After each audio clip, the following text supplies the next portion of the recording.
Okay, I want you to picture something. An art gallery, but it's not a building. The art isn't on the walls. The walls are the art, carved straight into a giant cliffside in India. It's an absolutely mind-blowing place, and today we're diving into the incredible lost world of the Ajanta Caves.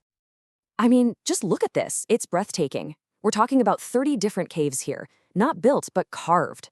A whole complex of ancient monasteries and prayer halls, all hewn right out of a 75-meter wall of solid rock. But you know what the craziest part is? For centuries, this entire place was just gone, completely lost, swallowed up by the jungle. So that's the big question, right? The one that's almost impossible to wrap your head around.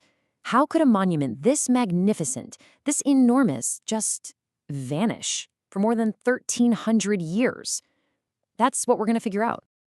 All right, to get how it was lost, we've got to first understand how it was even made. And believe me, its history is just as wild as the caves themselves. So check this out. Ajanta wasn't built in one go. Not even close. It happened in two totally separate, really intense bursts of construction, with centuries in between. And then, look at this gap, this long silence. We're talking more than 1,300 years where the place was just empty, abandoned, until it was found again, completely by accident. Okay, so let's rewind. Let's go all the way back to that first chapter. The story of Ajanta kicks off during the Satavahana dynasty, with the first caves being literally carved out of the living rock. So these first caves, way back in the 2nd century BCE, they were super practical. They were basically monsoon shelters for Buddhist monks and, a place for traveling merchants to rest. The style? Think simple, austere. It was all about worship, not fancy statues. And the buildings themselves? Well, they really boil down to two main types. Chaityas, those are the prayer halls, and viharas, which were the monasteries.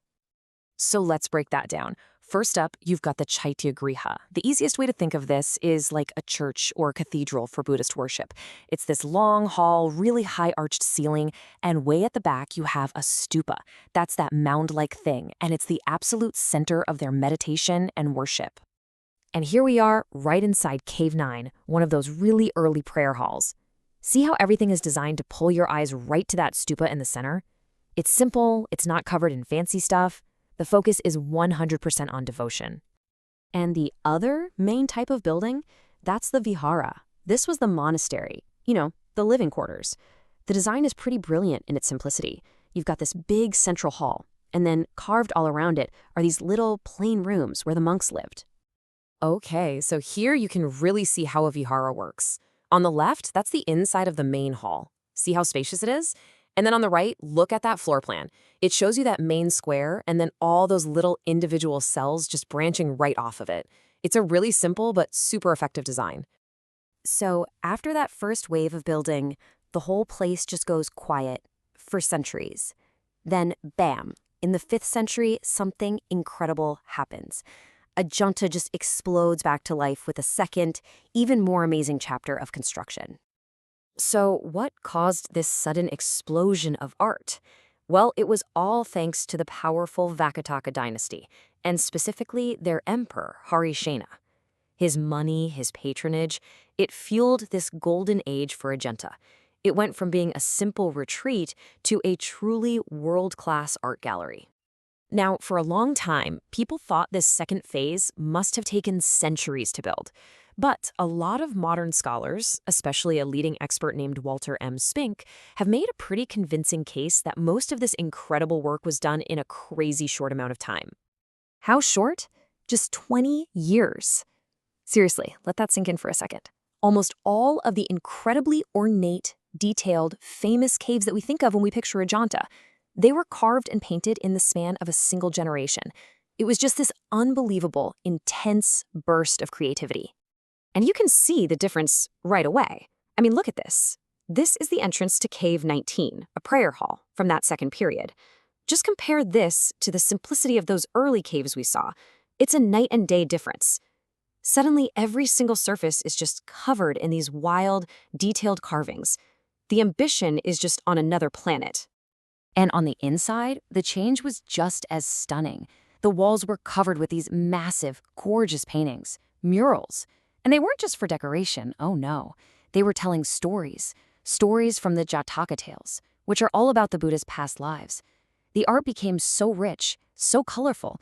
It celebrated physical beauty in a way that honestly really shocked the first Europeans who saw it. And then, just as fast as it all started, this incredible artistic explosion just stops. A sudden, dramatic end. So what happened? Well, around 480 CE, the chisels just fall silent.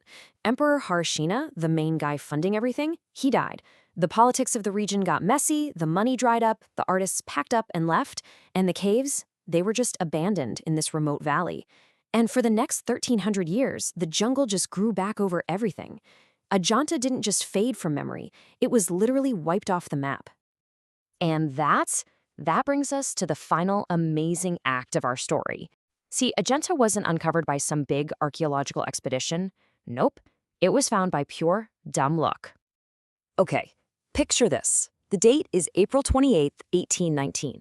You've got a British officer, a guy named Captain John Smith, and he's not looking for ancient history. He's out with a party, hunting a tiger in these rugged Indian gorges. Now, even though the caves were lost to the rest of the world, some of the local people knew they were there, and a young shepherd boy who was acting as a guide, he points out something weird to Captain Smith. It's this curved archway, almost totally hidden by vines and dirt, way up on the side of the cliff.